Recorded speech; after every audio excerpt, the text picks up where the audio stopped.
कभी ऐसा लगा है कि जिंदगी के किसी बड़े मोड़ पर आकर बस अटक गए हो? क्या करें क्या ना करें, बस इसी सोच में फंसे हुए। ये एक बहुत ही आम एहसास है। लेकिन आज हम एक ऐसे ताकतवर तरीके के बारे में बात करेंगे जो कंफ्यूजन के इस जाल को हमेशा के लिए काट सकता है। एक बहुत पुरानी लेकिन बहुत सच्ची बात है। हम असलियत से ज्यादा अपनी सोच में तकलीफ झेलते हैं।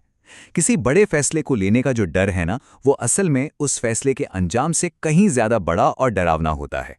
तो चलिए पहले जड़ को समझते हैं। दिक्कत है क्या? इसे कहते हैं लकवे की समस्या।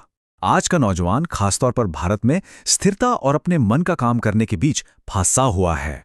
एक तरफ एक सेफ कॉर्पोरेट जॉब है, तो दूसरी तरफ स्टार्टअप की दुनिया, जहां रिस्क भी है और रिवॉर्ड भी। और देखिए, जैसा कि यहाँ दिख रहा है, कोई भी रास्ता परफेक्ट नहीं है। स्टार्टअप में आज़ादी है, जल्दी सीखने का मौका है, पर नौकरी की कोई गारंटी नहीं। वहीं कॉर्पोरेट में स्टेबिलिटी है, एक सेट करियर है, लेकिन वहाँ का माहौल और पॉलिटिक्स अक्सर थका देता है। तो चुनाव मुश्किल तो होगा ही।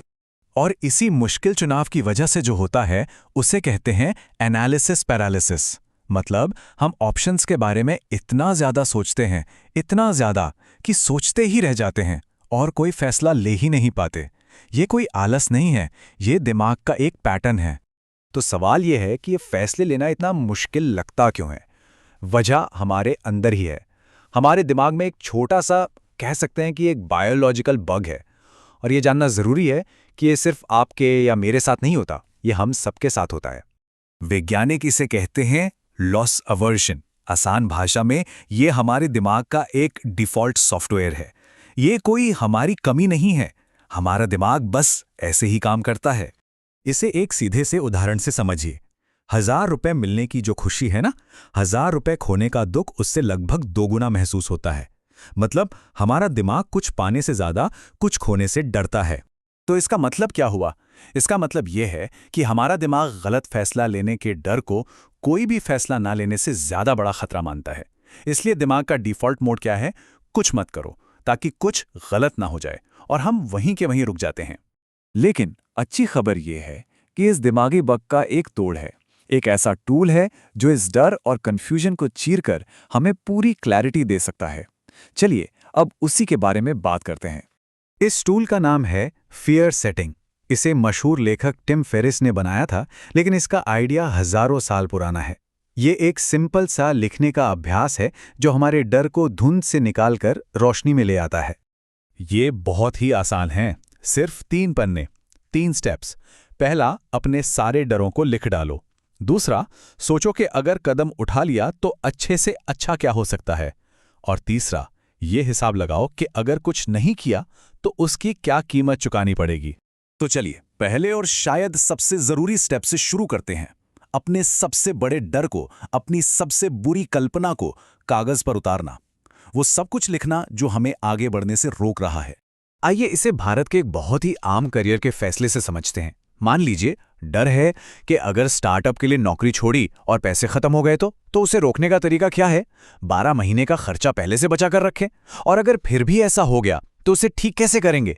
कोई टेम्पररी जॉब ढूंढ लेंगे या कुछ समय के लिए घर वापस चले जाएंगे। जब हम ऐसा लिखते हैं तो अचानक से वो बड़े बड़े डर बहुत छोटे और मैनेजेबल लगने लगते हैं।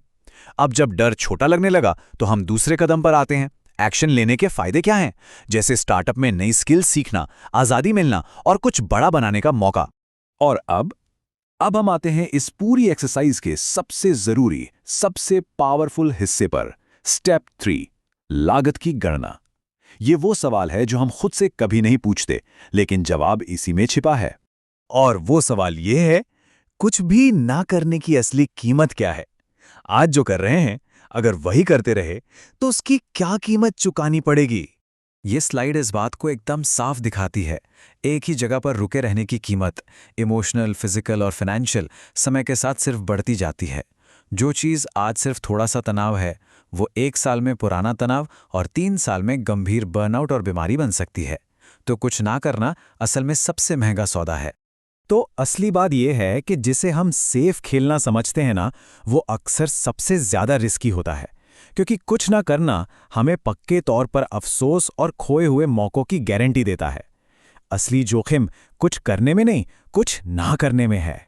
इसलिए रिस्क को देखने का नजरिया बदलना होगा। कोई कदम उठाना किसी खाई में कूदना नहीं है, बल्कि ये उस रास्ते से हटना है जहां निराशा मिलना तय है। जब हम कुछ नहीं करते तो हम असल में अफसोस का रास्ता चुन रहे होते हैं। इस विश्लेषण को हम इसी एक सवाल के साथ खत्म करते हैं। जरा सोचिए, आपका कुछ ना करना आज, अभी आपसे क्या क्या छीन रहा है? इसकी आपको क्या कीमत चुकानी पड़ रही है?